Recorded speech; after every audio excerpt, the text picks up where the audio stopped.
Good evening to all of you.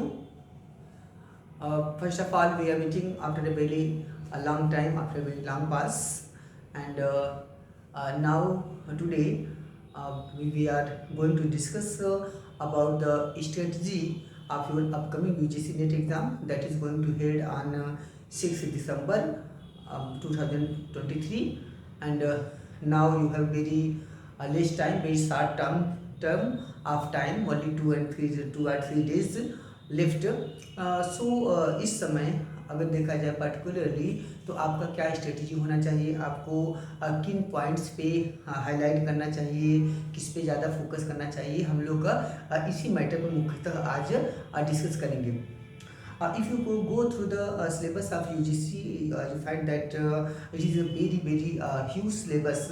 Syllabus बहुत बड़ा है, तो it is not easy to recover or to revise all the syllabus in a very short term. तो इतने कम समय में आप पूरा तो रिवाइज नहीं कर सकते हैं, बट आप कुछ स्ट्रेटजी अपना सकते हैं. फर्स्ट ऑफ ऑल तो पहली बात तो ये है कि आपको एक माइंड मेकअप करना है कि हमें कितना क्वेश्चन चाहिए ताकि हम JRF हो जाएं, हम नेट हो जाएं. तो अभी तक का जो पर्सपेक्टिव रहा है वो यह है कि अगर आप किसी भी सब्जेक्ट में अगर आप 90 क्वेश्चन के आसपास पहुंच जाते हैं और रिजर्वेशन में अगर देखा जाए तो 2-4 क्वेश्चन कम ज़्यादा, तो 90 क्वेश्चन जो है मतलब 60% इन यूरी सब्जेक्ट, ये 101% फिक्स रहेगा आपका JRF होने के लिए without any kind of confusion. तो इसमें कोई कन्फ्यूज़न नहीं होगा, आपका आराम से JRF हो जाएगा. तो मतलब आपका जो एक डेस्टिनेशन होना चाहिए, एम होना चाहिए, जो एक गोल हो वो कम से कम होना चाहिए कि 90 क्वेश्चन आपका जरूर सही हो जाए. ठीक है, तो वो. और अगर नेट के लिए कभी कभी 56%, कभी 57% पे भी आराम से जाता है, कभी कभी किसी कैटेगरी में वो 55%, तो मतलब 55% से ऊपर है तो नेट की संभावना रहेगी. और अगर 60% है तो 101% JRF आप हो जाएंगे. ठीक है, तो कैटेगरी में है तो 2-4 क्वेश्चन कम ज़्यादा मान लीजिए ओवरऑल.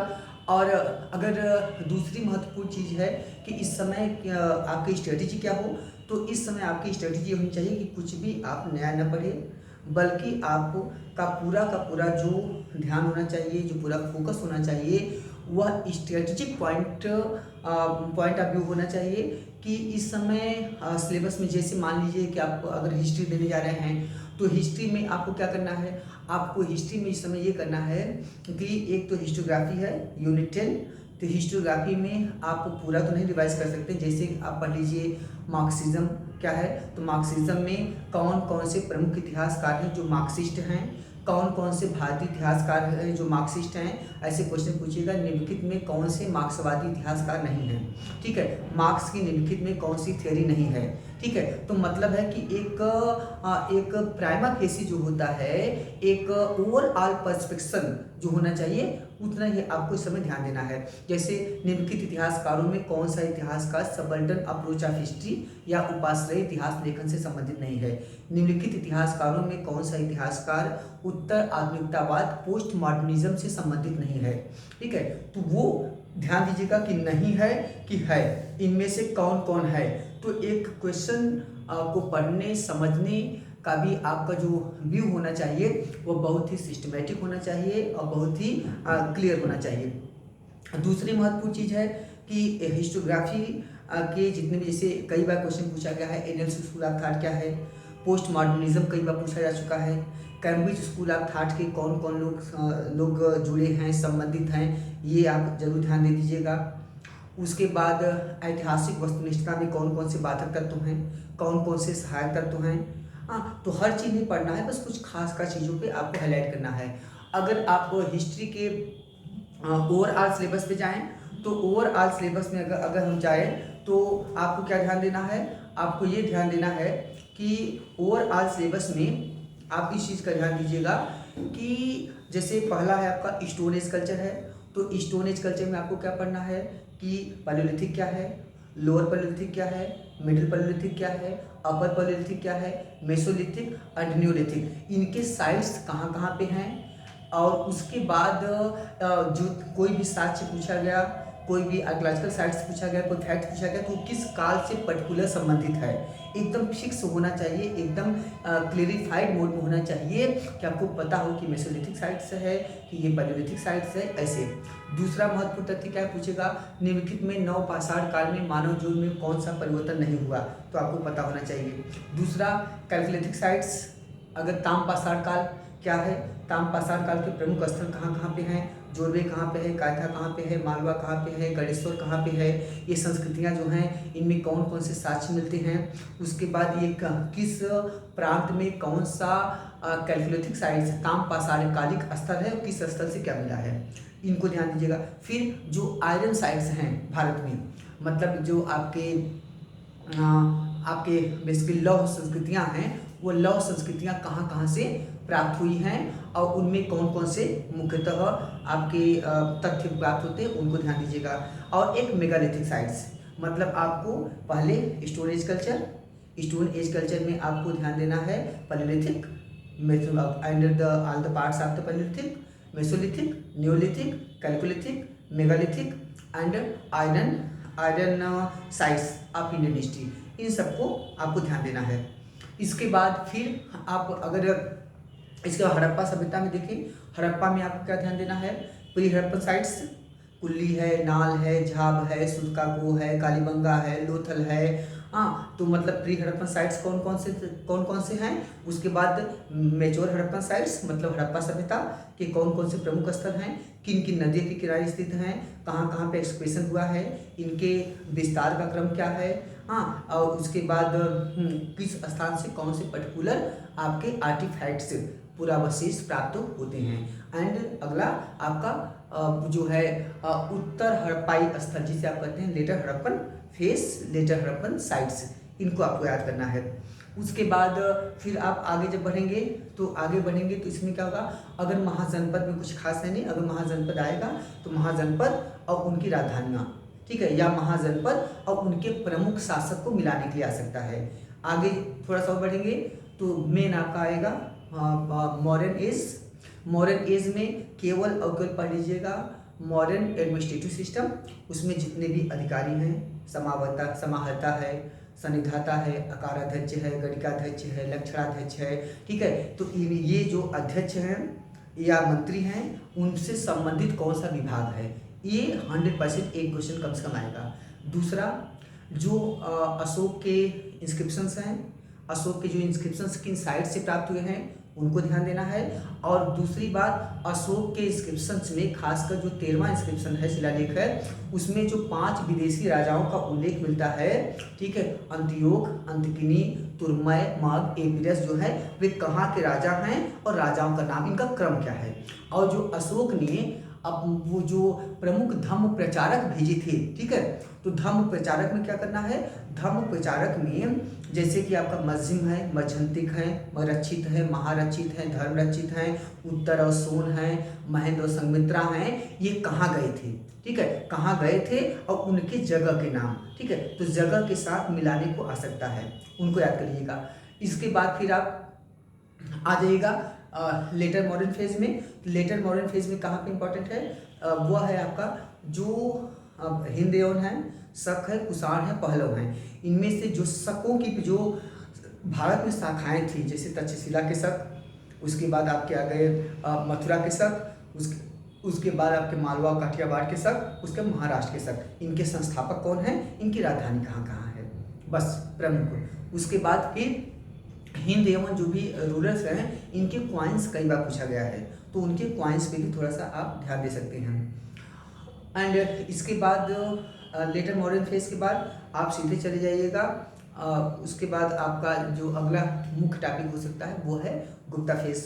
गुप्ता फेज में समुद्रगुप्त द्वारा पराजित जो राजा हैं, चाहे आपके उत्तरापथ प्रथम द्वितीय अभियान हो, चाहे आपके दक्षिणापथ अभियान हो, दक्षिण के 12 राजा, उनकी राजधानी मतलब राज्य कहाँ पे है, उसके बाद उत्तर भारत के प्रमुख राजा, उसके बाद समुद्रगुप्त द्वारा पराजित किए गए राजाओं के साथ जो उसने पॉलिसीज अपनाई, जो नीतियाँ स्थापित किया, उसको याद कर लीजिएगा। कैसे, जैसे कि राजपशुधारण नीति कहाँ पे है, राजग्रहण मोक्षानुग्रह नीति कहाँ पे है, उत्सन्न भ्रष्ट राज प्रतिष्ठापन नीति कहाँ पे है, परिचारिकृत नीति कहाँ पे है, उसके बाद उन्होंने हस्तक्षेप की नीति जो वाकाटक से किया वो क्या है, उसके बाद उन्होंने वो आत्मनिवेदन कन्योपायन दान किया वो क्या है, सर्वदानाज्ञाकरण की नीति किसके साथ है।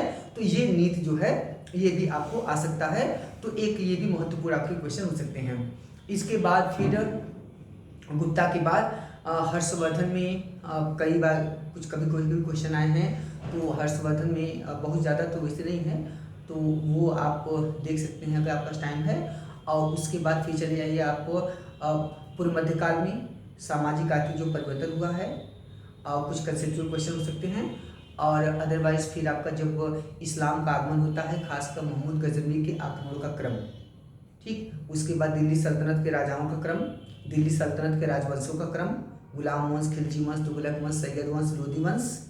उसके बाद फिर आपका कुछ हो सकता है कि अलाउद्दीन खिलजी की बाजार व्यवस्था, और बाजार व्यवस्था से संबंधित उसने जो भी प्रोविजंस जारी किए थे, जो उसने अध्यादेश आर्डिनेंस जारी किए थे, वो आर्डिनेंस क्या हैं, उनका सामान्य बाजार कौन सा है, सराय अदर बाजार कौन सा है, किस बाजार से संबंधित उसने कितने अध्यादेश जारी किए, ये आ सकता है, ये इंपॉर्टेंट क्वेश्चन हो सकता है। फिर उसके बाद अलाउद्दीन खिलजी के बाद अगले आ सकते हैं मोहम्मद तुगलक। मोहम्मद तुगलक के जितने भी आपके नीतियाँ थी, चाहे वो आपका दुआब में कटबिद हो, उनकी राजधानी परिवर्तन हो, सांकेतिक मुद्रा हो, खुरासान विजय योजना हो, कराजन विजय योजना हो, इन सब का क्रम क्या है, तो इनके क्रम को आप देख सकते हैं। और फिर उसके बाद आप थोड़ा सा और आगे बढ़ेंगे, तो वह है आपका दिल्ली सल्तनत की प्रशासनिक व्यवस्था। That is very important topic. Delhi सल्तनत के प्रशासनिक विभाग में कौन कौन से विभाग कौन सा कार्य करता है, जैसे दीवान अमीर कोही हो गया, दीवान अर्ज हो गया, दीवान इंसा हो गया, ठीक है, दीवान इस्तिहाक हो गया। तो ये सब विभाग कौन से हैं और इन विभागों के काम क्या थे, ये जरूर याद कर लीजिएगा। इसके बाद फिर आप आ जाइएगा विजयनगर साम्राज्य में। विजयनगर साम्राज्य में सबसे ज़्यादा क्वेश्चन अगर आता है तो वह है आपका विजयनगर के शासन काल में जितने भी विदेशी यात्री आए हैं, वह यात्री किसके समय में आए हैं, वो राजा के साथ संयुक्त करने को आ सकता है। और दूसरा क्वेश्चन, वे जो विदेशी यात्री आए हैं वो किस देश से संबंधित हैं, जैसे नूनीस कहाँ से आया, अब्दुल रज़ाक कहाँ से आया, निकोलो कोंटी कहाँ से आया, बारबोसा कहाँ से आया, सीजर फेडरिक कहाँ से आए। और ये 100% कई बार क्वेश्चन आया हुआ है, तो ये सबसे इंपॉर्टेंट क्वेश्चन आपका खासकर विजयनगर साम्राज्य के संदर्भ में पूछा जा सकता है। That is very very important question, ठीक है। और दिल्ली सल्तनत में याद रखिएगा आपका अमीर खुसरो, इब्न बतूता, इसामी, उसके बाद आपके मिनहाज सिराज, उतबी, इन सब ने क्या किया है, कौन सा किताब लिखा है और किन राजाओं का वर्णन किया है, इनकी किताबों में क्या क्या मिलता है, ये 100% एक दो क्वेश्चन यहाँ से आएगा। ओके, फिर आगे मुगलों में आ जाइए। मुगलों में अगर जो सबसे इंपॉर्टेंट क्वेश्चन वो बन सकता है वह है आपके अकबर की विभिन्न नीतियों का क्रम, जैसे सुलह कुल की नीति कब आई, महजर व्यवस्था कब आया, दीन इलाही कब आया, तीर्थ यात्रा प्रतिबंध, तीर्थ यात्रा कर कब समाप्त किया, उसके बाद उन्होंने दास प्रथा कब समाप्त किया, जजिया प्रथा कब समाप्त किया, ठीक है। और ये एक क्रम, और दूसरा उनकी युद्धों का क्रम, मालवा कब जीता, गुजरात कब जीता, असीरगढ़ कब जीता, ठीक है, तो सिंध कब जीता, कश्मीर कब जीता, तो इनका क्रम। तो ये 100% क्वेश्चन इनसे बनते हैं अकबर से। सबसे ज़्यादा क्वेश्चन अकबर से यहीं से क्वेश्चन आते हैं, तो अकबर से आप यहाँ देख लीजिएगा। उसके बाद जहांगीर शाहजहां में बहुत ज़्यादा ऐसा कुछ नहीं है। और फिर अगला क्वेश्चन कुछ आ सकता है, वह है मुगल स्थापत्य कला। मुगल स्थापत्य कला वेरी इंपॉर्टेंट, और खासकर मुगल चित्रकला से एक क्वेश्चन 100% अक्सर आया है। जैसे पूछेगा कि अब्दुल समद किसके समय के चित्रकार हैं, आपसे पूछ सकता है कि दूसरे जो प्रमुख चित्रकार हैं मंसूर हैं, अबुल हसन हैं, ठीक है, ये सब किसके समय चित्रकार आए, वो चित्रकार किस विधा में प्रमुख हैं, मतलब किस विधा में इनका स्पेशलाइजेशन है। और दूसरा 4 राजा दे देगा और 4 चित्रकार दे देगा, कहेगा इन चित्रकारों का क्रम बताइए, किस राजा के साथ सुमेलित हैं अथवा कौन सा सुमेलित नहीं है, ठीक है। हाँ, अथवा 4 यहाँ पे आपको दे देंगे चित्रकार, और कहेंगे इनके स्पेशलाइज्ड एरियाज जो हैं, कौन व्यक्ति चित्र में प्रमुख था, कौन वनस्पतियों के चित्र में प्रमुख था, कौन पशु चित्र बनाता था, कौन यूरोपीय चित्रकार था, ठीक है, तो इनका क्रम भी आपसे पूछ सकता है, वो भी बहुत इंपॉर्टेंट आपके क्वेश्चन एक हो सकता है। और अगला है मुगल राजस्व व्यवस्था, जैसे उनकी बहुत सारी भूमियों के प्रकार हैं, पोलज है, पति है, चाचर है, बंजर है, बहुत सारे जो सिस्टम्स हैं, जो आपके रेवेन्यू सिस्टम हैं, उनसे जो उनकी शब्दावलियाँ हैं पूछ सकता है। जैसे गल्ला बख्शी है, जब्ती प्रथा है, कनकूर प्रणाली है, तो इन सब के बारे में भी क्वेश्चन आ सकता है। और उसके बाद मुगल प्रशासन, ठीक है, प्रशासन मुगल और दिल्ली सल्तनत प्रशासन दोनों आप देख सकते हैं। उसके बाद अगर शिवाजी की बात करें तो शिवाजी के युद्धों का क्रम, अष्टप्रधान के विभाग कौन कौन से हैं ये पढ़ लीजिएगा। और उसके बाद चौथ जो वसूला जाता था उसका बंटवारा जो होता था बप्ती, सहोत्रा, नारगुंडा और मुकासा, इसको आप देख लीजिएगा। इसके बाद फिर आप चले जाइएगा यूरोपियों का आगमन। यूरोपियों के आगमन में जितने भी आपके हैं, पुर्तगाल है, डच हैं, उसके बाद ब्रिटिश हैं, फ्रांसीसी हैं, फ्लैंडर्स हैं, स्पेनिश हैं, इनके आने का भारत में क्रम क्या है। फिर दूसरा क्वेश्चन, इनके कंपनियों की स्थापना का क्रम क्या है, 2 क्वेश्चन। तीसरा क्वेश्चन, भारत में इनकी कोठियों की स्थापना का क्रम क्या है, मसूलीपट्टनम में कौन स्थापित किया, सूरत में कौन स्थापित किया, बंगाल में कौन स्थापित किया, तो इनका क्रम भी कई बार पूछा है। इसके बाद आपके बंगाल के नवाबों का क्रम 100% आएगा, वेरी इंपॉर्टेंट क्वेश्चन, चाहे ब्लैक होल दुर्घटना हो, प्लासी का युद्ध हो, बक्सर का युद्ध हो, ये सब, ठीक है। अगला इसके अलावा आपका जो क्वेश्चन हो सकता है वह है कि जो ब्रिटिश इम्पीरियलिज्म का विकास हुआ, उस ब्रिटिश इम्पीरियलिज्म के विकास में कौन कौन से प्रमुख युद्ध हुए हैं, जैसे ये 100% आएगा। जैसे ब्रिटिश और मैसूर का युद्ध, मैसूर में कौन सा युद्ध हुआ, प्रथम मैसूर युद्ध कैसे समाप्त हुआ, किस सन से, द्वितीय मैसूर युद्ध, तृतीय मैसूर युद्ध किस सन से समाप्त हुआ, रंगपट्टम की संधि कब हुई, उसके बाद मैसूर की संधि कब हुई, ठीक है, इन संधियों का क्रम अक्सर पूछता है। उसके बाद फिर मराठों से जो युद्ध हुआ, आंग्ल मराठा युद्ध, प्रथम मराठा, द्वितीय मराठा, तृतीय मराठा, इनमें सालवाई की संधि कब हुई, बेसिन की संधि कब हुई, सूरजी अर्जुन गांव की संधि कब हुई, राजघाट की संधि कब हुई, सूरत की संधि कब हुई, पुरंदर की संधि कब हुई, इन संधियों का क्रम।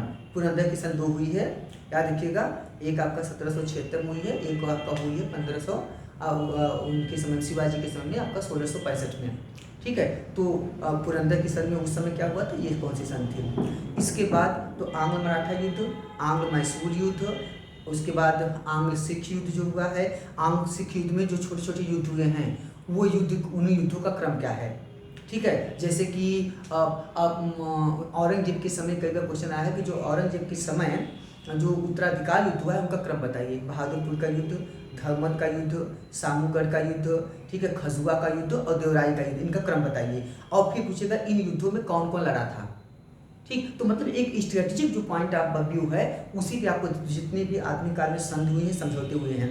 इसके बाद ब्रिटिश औपनिवेशिक नीति में रिंग फेंस पॉलिसी क्या है, सब्सिडियरी अलायंस पॉलिसी क्या है, डॉक्ट्रिन ऑफ लैंड पॉलिसी क्या है, फॉरवर्ड पॉलिसी क्या है, सबऑर्डिनेट पॉलिसी क्या है, इक्वल फेडरेशन पॉलिसी क्या है, ये पॉलिसी कब आई। फिर आपका पूछेगा जो सब्सिडी अलायंस पॉलिसी है, मतलब सहायक संघ की जो नीति है, इस नीति के अंतर्गत वेलेस्ली ने कौन कौन से राज्यों को अपदस्थ किया, उसको अपहृत किया, उनका क्रम बताइए। जैसे हैदराबाद है, मैसूर है, तंजौर है, अवध है, पेशवा है, भोसले है, सिंधिया है, जयपुर है, जोधपुर है, मछली, बूंदी, भरतपुर, इनका क्रम है, इनको याद कर लीजिएगा। फिर डॉक्ट्रिन ऑफ लैप्स, मतलब आपका व्यक्तिगत नीति डलहौजी की, उसके अंतर्गत कौन कौन से राज्य आए, सतारा है, जयपुर है, संभलपुर है, नागपुर है, उदयपुर है, इनका क्रम क्या है, ये याद कर लीजिएगा। और उसके बाद फिर आगे बढ़िएगा तो जो ब्रिटिश काल में जो अधिनियम जारी हुए हैं, रेगुलेटिंग एक्ट 1773 का, इसके बाद का 1784 का एक्ट, 1792 का एक्ट, 1813 का अधिनियम 100% आएगा एक क्वेश्चन। फिर 1819 का अधिनियम, 1833 का अधिनियम, उसके बाद आपका 1858 का अधिनियम, उसके बाद 1892 का अधिनियम, फिर आपका आ जाएगा 1900 में 1919, 1909 और 1935 का अधिनियम। इन अधिनियम में क्या क्या हुआ है 100% 1-2 क्वेश्चन यहाँ से फंसेगा, ठीक है। और फिर ब्रिटिश काल में जितने भी शिक्षा आयोग बनाए गए, चाहे हंटर आयोग हो, चाहे वेल्ली आयोग हो, अब चाहे हंटर आयोग हो, चाहे आपका यह बुट डिस्पैच हो, 1813 का अधिनियम हो शिक्षा पे, उसके बाद रैली कमीशन हो, विश्वविद्यालय कमीशन हो, सार्जेंट योजना हो, राधा कृष्ण आयोग हो, इन आयोगों का क्रम, और ये आयोग किस गवर्नर जनरल के साथ आए हैं, और फिर गवर्नर जनरल का क्रम, जितने भी गवर्नर जनरल हैं इनके समय में कौन कौन सी प्रमुख घटनाएं हुई हैं, ठीक है। तो उनका भी क्रम आपको वहाँ पे बताना है। एक चीज़ तो आपको ये याद करना है, ठीक है। हाँ, इसके बाद ब्रिटिश आर्थिक नीति। ब्रिटिश आर्थिक नीति में इजारेदारी व्यवस्था, इस्तमारारी व्यवस्था, जिसे अस्थायी बंदोबस्त व्यवस्था भी कहते हैं, आपको माहलवारी व्यवस्था, इस व्यवस्था में क्या क्या नियम थे ये आपको पढ़ना है, ठीक है। उसके बाद वित्तीय जो मार्क्स ने, आरपी दत्त ने जो विचार किया है आर्थिक नीति पे, जो दादा भाई नौरोजी जी का ड्रेन ऑफ वेल्थ का सिद्धांत है, उन सब पे भी आप फोकस कर सकते हैं, ठीक है। और इसके बाद आपका जो भारतीय स्वतंत्रता आंदोलन जब चलेगा तो उस स्वतंत्रता आंदोलन में जो छोटी छोटी घटनाएं हुई हैं, जैसे मान लीजिए आपसे एक ही साल में 3-3, 4-4 घटनाएं पूछेगा। जैसे कि आपसे पूछ लिया कि बंगाल विभाजन कब हुआ, राखी दिवस कब आया, उसके बाद बंगाल विभाजन के बारे में किस पे विचार करने के लिए कौन सी कमेटी, अरुणेल कमेटी कब बनाई गई, अरुणेल कमेटी की सिफारिश कब आई, बंगाल विभाजन कब रद्द किया गया, उसके बाद प्रथम दिल्ली दरबार कब हुआ, द्वितीय दिल्ली दरबार कब हुआ, तृतीय दिल्ली दरबार कब हुआ, उसके बाद गांधीवादी आंदोलन शुरू होगा तो गांधी के आंदोलनों का क्रम क्या है। जैसे आपका चंपारण सत्याग्रह कब हुआ, रौलट एक्ट कब हुआ, अहमदाबाद मिल मजदूर कब हुआ, ठीक है, बारदोली सत्याग्रह कब हुआ, अब उसके बाद खिलाफत आंदोलन कब आया, असहयोग आंदोलन कब आया, उसके बाद आपका अगस्त क्रांति क्या है, अगस्त संकल्प क्या है, अगस्त घोषणा क्या है, इनका क्रम बताइए। प्रथम गोलमेज सम्मेलन, द्वितीय गोलमेज सम्मेलन, तृतीय गोलमेज सम्मेलन में कौन कौन से प्रमुख घटनाएं हुई, ठीक है, और इनका क्रम बताइए। कांग्रेस के अधिवेशनों का क्रम, कांग्रेस के अधिवेशन से चार्ज देगा, कहेगा कौन कौन से अध्यक्ष थे, ठीक, ये इनका क्रम भी आपको याद करना है। और उसके बाद छोटी छोटी जो घटनाएं आत्मकाल की हैं इनको क्रमबद्ध लेकर 1947 तक का पूरा डेटा आपको यहाँ पे बताना है। तो मतलब ये है कि और आधुनिक और उसके बाद मतलब है भारतीय स्वतंत्रता के पश्चात कम से कम थोड़ा सा ध्यान रखिएगा कि स्वतंत्रता के पश्चात 1964 के बीच में जो भारत की विदेश नीति थी और उसके बाद जितनी भी जैसे पंचशील समझौता था, जैसे आपका जयप्रकाश नारायण का आपका है total revolution, theory of total revolution, संपूर्ण क्रांति का सिद्धांत, वो क्या है। उसके बाद आपका भारत चाइना संबंध क्या था, और ठीक है, तो मतलब इन सब चीज़ों को भी एक प्राइमा फेसी के रूप में आप देख लीजिएगा। तो ओवरऑल मतलब ये है कि जितने भी आपको नया नहीं पढ़ना, जितने भी स्ट्रेटेजिक क्वेश्चन बन सकते हैं, जितने कंफ्यूजिंग क्वेश्चन बन सकते हैं, उन्हीं पे आपको मुख्यतः ध्यान देना है। अगर आप इस चीज़ को फॉलो करेंगे तो आई थिंक आपको जरूर फायदा होगा, और इससे आपका एक आइडियोलॉजी विकसित हो, जो कंसेप्चुअल आपका हिस्ट्री है, ठीक है, तो वो एक कंसेप्ट आपका मजबूत होगा। तो आपको इन्हीं चीज़ों पे फोकस करने का प्रयास करना चाहिए, और आशा करता हूँ कि आपका एग्ज़ाम अच्छा हो, and hope for the best. Thank you to all of you, and और आप सभी को best wishes for your upcoming exam. Thank you.